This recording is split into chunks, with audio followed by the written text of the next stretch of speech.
Chronically Jenni here with another of our annual EDS and HSD Awareness Month videos. This time we are talking all about diagnosis. Diagnosis is such a massive thing with EDS and takes so long to happen for most people.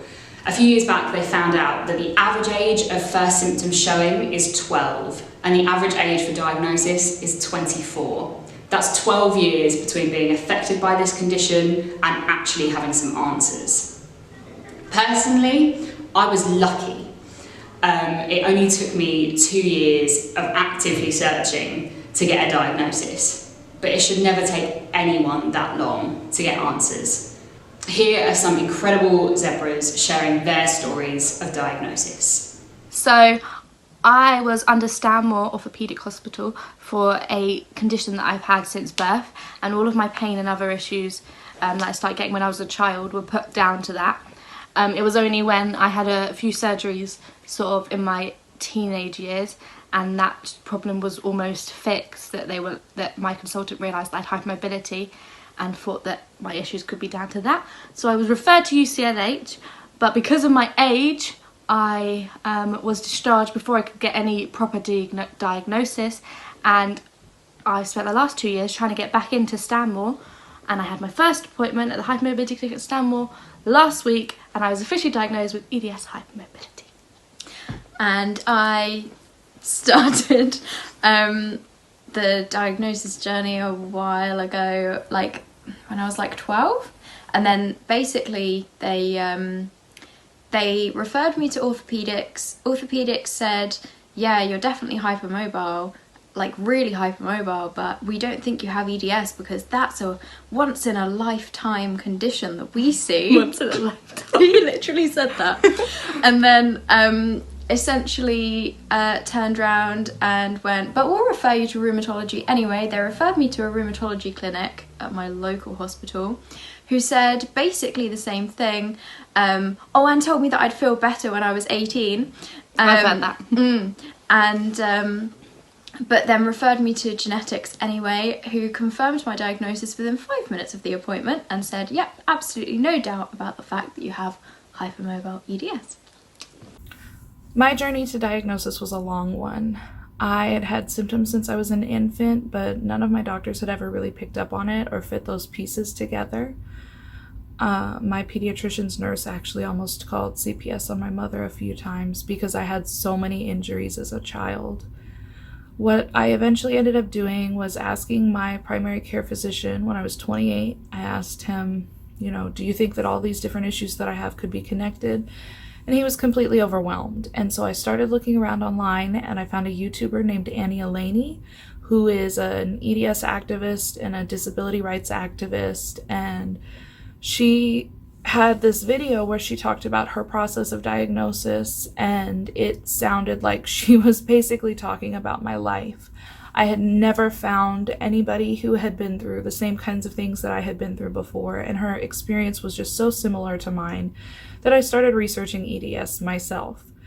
And after months of researching, I came to the conclusion that more than likely that was what was going on, and it fit my symptoms and it fit my mother's symptoms as well. And so I made an appointment with a rheumatologist. The rheumatologist blew me off. She didn't want to talk about it. She did diagnose me with Hashimoto's thyroiditis, but other than that, she really didn't do very much. And so I took it one step further and I made an appointment with a geneticist. And after reviewing my symptoms, the geneticist said, yeah, I'm pretty sure you do have EDS. Let's go ahead and do some genetic testing just to be sure. He did whole exome sequencing and he found that I had the mutation for classical ehlers-danlos syndrome. So yeah, it took 28 years of my life to be diagnosed, and I've been living with my diagnosis now for less than a year, and it has helped me to understand my body so much more. And I am so grateful for that geneticist who finally listened to me and actually looked into what I was concerned about and helped me find answers. I was diagnosed with classical EDS by a rheumatologist, We did the Baton scale. I scored a 7 out of 9 on that, and then my skin is very, very stretchy and fragile and very translucent, and I have very, very poor healing. In 2016, at Adaptive Climbing Nationals, I met Jasmine from Embrace the Brace on YouTube. Jasmine taught me about EDS, and that's when we realized that we thought that I had it also. It really helped connect a lot of the seemingly unrelated health conditions that I had had over the years.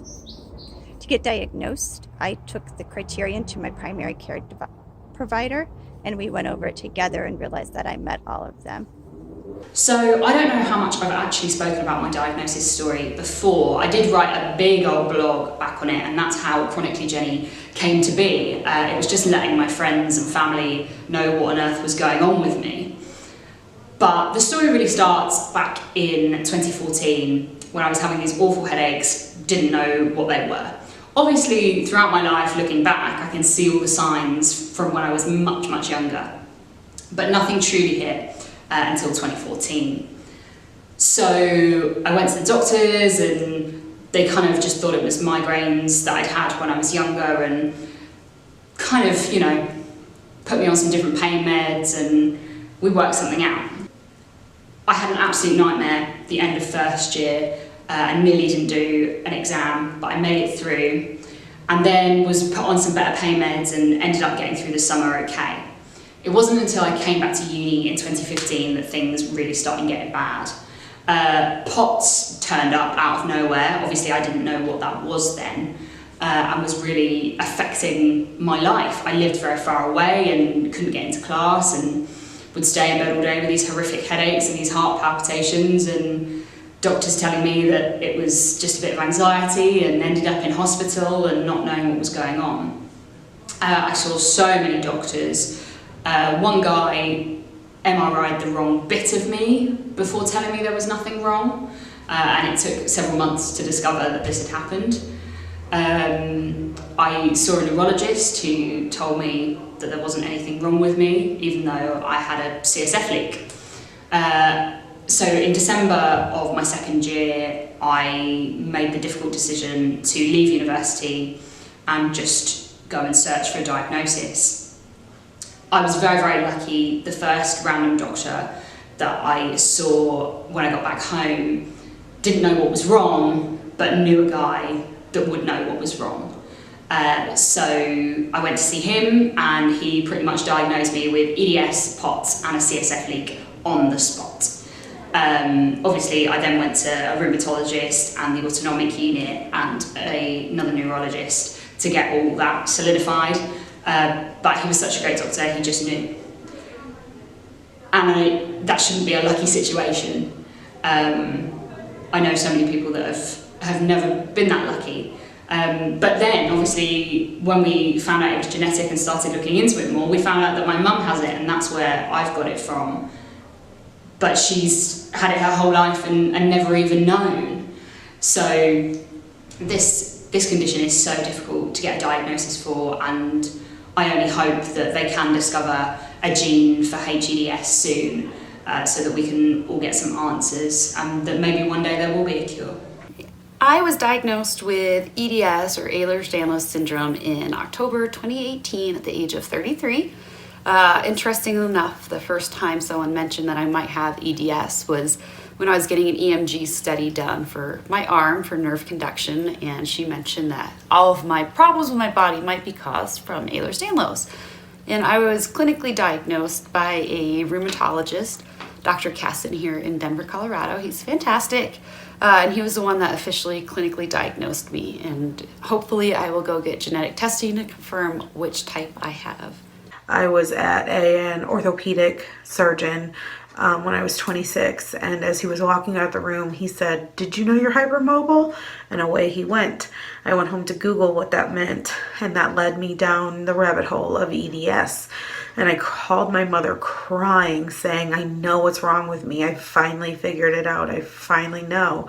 And so I called my primary care physician, went and saw her, discussed it with her. She thought it was valid, so she sent me to the geneticist, who in fact confirmed the diagnosis of EDS, hypermobility type. And I remember feeling so validated and victorious to finally know what was wrong with me. So I was first diagnosed in 2014 following what I thought was regular hip surgery. So I went in having had dislocating hips for years by that stage. So I had surgery to investigate why, and they found a number of labral tears that were the result of my dislocating hips. And I went in thinking that I was coming out fine and dandy and that was going to be the end of that problem.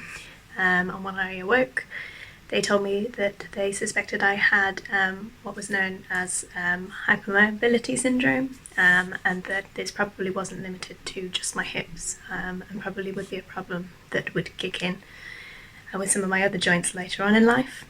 And sure enough, about 2 years later, my shoulder started to go, followed by the other one, and then some of the systemic symptoms started to kick in. And I wasn't properly diagnosed with hypermobile ehlers-danlos syndrome until 2 years later, when I was aged 21. Danlos first was mentioned to my mom and I when I was playing softball the summer of 2010, because as I would play, my knees would drop out of place and I would have to stand on the bases and squat in hopes that they'd go back in, and then I would continue playing. Previous to that, when I was dancing, I broke my ankle 3 times, and it took 2.5 weeks every time for me to feel it. At this point, we still had no answer to why I was sick or why my bones were breaking. I was diagnosed with ehlers-danlos syndrome about 2 years ago, a little over. I was diagnosed by a genetics doctor. I actually saw a rheumatoid doctor beforehand thinking that I just had arthritis or something like that, but that wasn't the case. Got tested, no arthritis. He sent me to the only genetics doctor in our area who right away took me through the Brighton scale and diagnosed me with ehlers-danlos syndrome. So it's become a long journey, but that's pretty much where I'm at right now. How I was diagnosed is a doctor identified the characteristics in me. He saw my medical history and he knew this just wasn't right. So he prescribed a genetic doctor, and that's how I was diagnosed. It's actually very interesting. When I was 15 years old, and that was actually quite a while ago, I broke my right knee. I actually was diagnosed with a rare disorder then, osteochondrosis dissecans, where I fractured the lateral femoral condyle. I literally chipped a moon-shaped chunk off my femur, the hardest bone in the human body to break. Now, I got past that. And what happened was, I actually got a waiver to go into the military. It's that.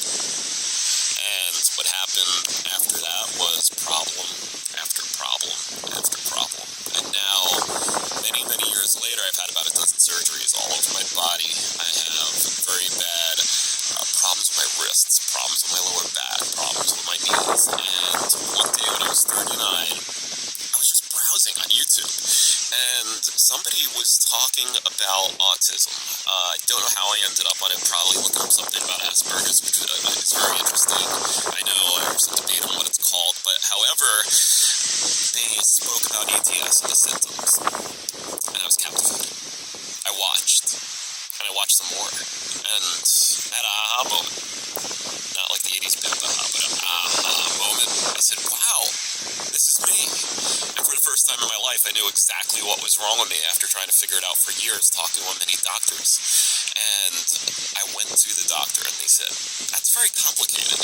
And I said, yeah, but it's me, look it up. And it started off about a year worth of going from doctor to doctor, specialist to specialist, dermatologist, geneticist, physical therapist, physios, some of you know them as, and found out, first time I saw the rheumatologist, hey, your Biden score is at least a 7 and 9, probably a 9 and 9, and I was like, yeah, I can always do that. And they're like, you're 40, or 39 at a time, now I'm 40, and it's unusual.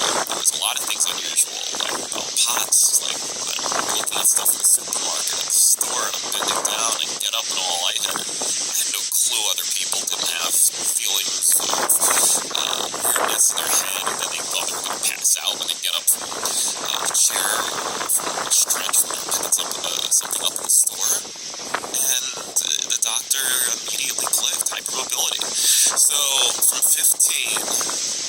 problems through 39. That was 24 years.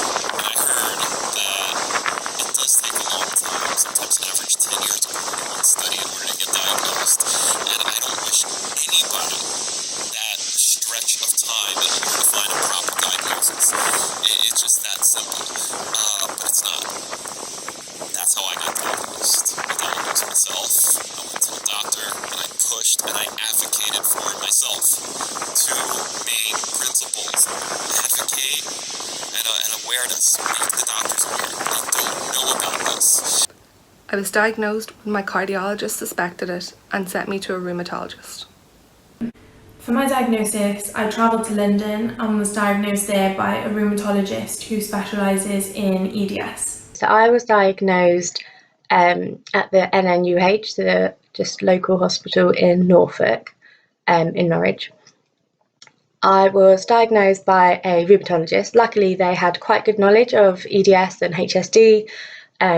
Previously I'd been diagnosed with, some spectrum of hypermobility spectrum disorder. And that's kind of been, the word hypermobility was thrown around ever since I'd first gone to see any doctors with problems. Had my ankles reconstructed when I was 16. We just thought it was the ankles. But yes, that word was always thrown about. But it wasn't until last November when I saw the rheumatologist up here who was really knowledgeable of EDS. She used the 2017 criteria and kind of went through that and was like, yeah, okay, I think it's quite clear that you do have hypermobility type EDS. For my diagnosis, I have been diagnosed the end of last year. It was quite a long journey because I had to do genetic testing and somehow my data got mixed up and I don't know what.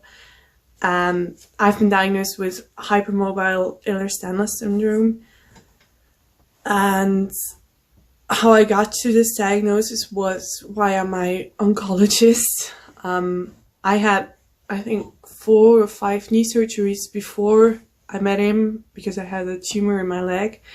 Knee surgeon never thought about looking at my whole body. He just saw my knees, which were the worst, and tried to treat them, but it failed a couple of times. And my oncologist, funnily enough, looked at my whole body and looked at me systemically and realized that I was very much hypermobile and had this fragile skin and all these other telltale signs of EDS. And he then sent me to a cardiologist because that is one of the most important things to keep track of with EDS, to see if you have any cardiological issues. And luckily there was nothing, but she then sent me to a geneticist who then diagnosed me the end of last year, yeah. I was diagnosed through my neurologist, funny enough. I had known for 9 years prior that I had ehlers-danlos syndrome, but I was young and my doctors didn't believe me in this area. Doctors don't even know literally at all what ehlers-danlos syndrome was at the time. But I was having migraines and they found something suspicious with my brain, and so they sent me to a neurologist. And when I went to the neurologist, I had a sling on because my shoulder had gone out of place, and it was back in, but it hurt. So I used a sling, and the neurologist asked what I was wearing the sling for. And I told him, well, I have a connective tissue disorder and sometimes my joints go out of place because of it, but it's fine, it's normal for me. So, and he said, it's not normal, so we're going to get you a diagnosis. So he sent me to a geneticist, and within 2 months I had my diagnosis. I was in the junior year of college down in Oregon, and I was struggling with passing out, upwards of 15-20 times a day. My body just hurt. We didn't know why this was all going down. I got diagnosed with POTS in that year, and trying to deal with to get to class safely, or not pass out or anything. And no, that's not EDS, but dislocations, subluxes. I used to be a competitive swimmer, And so when I would swim, I could just feel my shoulders clinking. And so we found a specialist about 3 hours away who, you know, reconfirmed my dysautonomia, CCI stuff. And then was referred to a local geneticist. And that whole process was a 4.5 hour long appointment. Took a break for an hour and then came back and had 2.5 more hours. After that, we were able to do some basic preliminary diagnosing, such as EDS, mast cell, the triangle of how POTS, EDS, mast cell all work together, kind of thing. So that's when I officially got my diagnosis. And I'm lucky because I know people go years for that. But I'm also grateful that this geneticist that I saw specializes in EDS and complicated genetic cases. I was diagnosed about a year ago. I'd always had pain, always, my whole life. And my mum used to take me to the doctors and they used to just say, oh, it's growing pains. I've always had symptoms, and then when I was in my 20s I got fibromyalgia because I was always stretching my joints too much. I'm now 41, so it took 40 years for me to get, finally I went to see a rheumatologist and he just looked at me and was like, EDS and fibromyalgia. It took him like 2 seconds. He knew exactly what was wrong. So I was diagnosed by a rheumatologist, but this was only after going to my GP and suggesting that we look for EDS, or that we test for EDS, because it was something that nobody had thought to look into. And that's the thing that I wish I'd known before I was diagnosed, was how much you have to advocate for yourself. There's just not enough awareness even within the medical community. Thank you so much for watching this video, guys. I know diagnosis is a really tricky topic and it should not take as long as it has for everyone in this video. But what I want to say to you, if you are at home and undiagnosed, is to keep fighting and to keep advocating for yourself. Whatever condition you have, even if it's not EDS or HSD, there are answers. You know in your own body what's wrong, and don't let someone, even a doctor, tell you that that's not true. So keep fighting and stay hopeful, and it will eventually work out. If you've got a diagnosis story you'd like to share, please drop it in the comments. If you've liked this video, please give it a thumbs up, and if you haven't already, I would love it if you'd hit subscribe. See you soon.